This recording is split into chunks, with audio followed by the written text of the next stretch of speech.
تعرف على موعد عرض الحلقة الأخيرة من مسلسل المنظمة وانفصال صادم لأبطال المسلسل.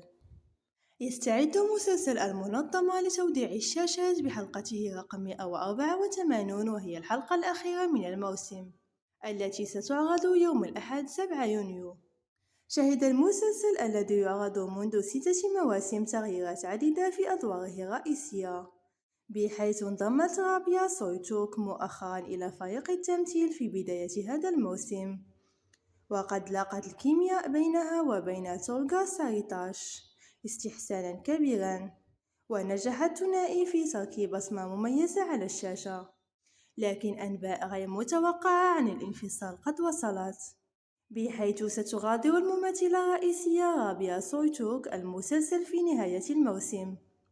كما علم أن إركان بيكتاش الذي يؤدي دور رئيس مديرية جوهر، وكذلك سارهات الذي يؤدي شخصية روتكاي، سيغادران طاقم العمل أيضا. وذكرت الصحفية بيرسين أن الحلقة الأخيرة من الموسم ستشهد مشهد درامي